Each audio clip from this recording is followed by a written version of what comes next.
waxaan doonayaa inaan u sheego dadka Soomaaliyeed bishan 22keeda April bishan April aan ku jirno maalinta Jimcaha inay dhacayso doorashada xisbiga Jubilee ee anigu ka tirsanahay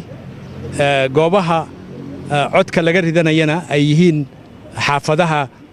Kamukunji oo dhan oo Islii ka mid tahay meesha aad codkaada ka ridan karto waxa weeyaan Islii High School, New Islii Primary School, St Teresa Primary School, Maina Wanjigi Secondary School iyo Islii Airport Primary School. Shanta qaybood ayay dadka Soomaalidu u badan yihiin.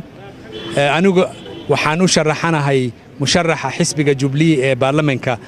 xaafadda Kamukunji. Waxa ila taagan 3 qof oo kale oo Soomaali ahayn.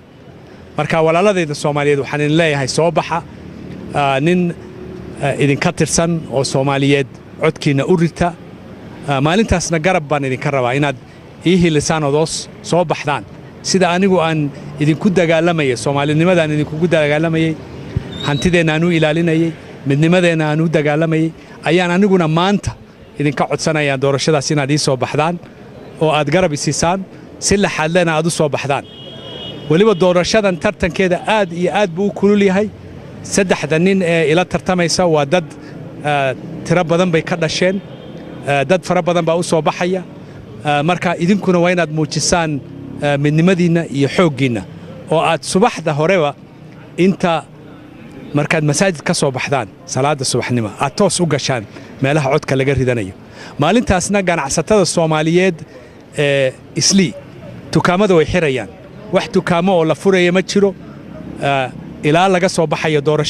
doorashada markaad ka soo baxdaana salaada duhurkii ee Jimcaha toos loo galaya marka mar labaad maalinta doorashada ee reebka xisbiga Jubilee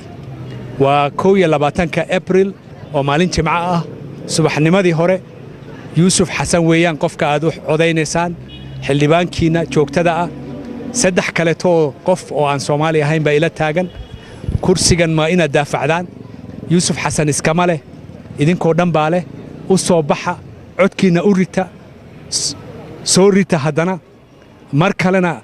u codeeya nin Soomaaliyeed idinla dhashay oo isku af iyo isku diin iyo isku dhaqanaatiin haddii lagu doorto amaba dadka Soomaaliyeed ay ku taageeraan waxyaabaha aad u ballan qaadayso oo aad u qabanayso maxaa ka mid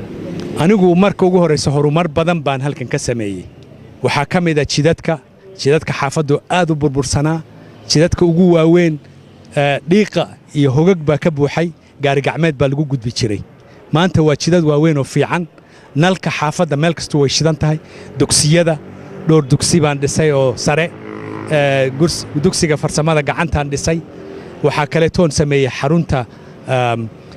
deegaanka oo meel cusub aan u sameeyay waxaa intaasi dheer ID-ga barigi horeeto meelo badan baa laga qaadan jiray oo fog dadka Soomaalidana looma ogoleen inay Kamukunji ka qaataan iminka ID-ga halka laga qaataa 2800 oo dhalinyaro Soomaaliyeed baa ka qaatay baasaboorka halka laga qaataa waxyaalahaas oo dhan waan u sahlinay hawlihii aan bilaabay horumarka ahaa ayaan sii wadayaa oo ay ka mid tahay dhismaha xaafadda oo meelo badan dhismaheeda ay u baahan yihiin wax laga qabto xuquuqda dadkeena inaan u dagaalamo nabadgelyadooda askartan na dhibta inaan iska ilaalino oo iska kala dagaalano xaqdarrada iyo ku xadgudubka ay sameynayaan iyo waxyaalo badan oo kale oo xildhibaanka looga baahan yahay inuu ka caabiyo dhibka xaafadda soo food saaran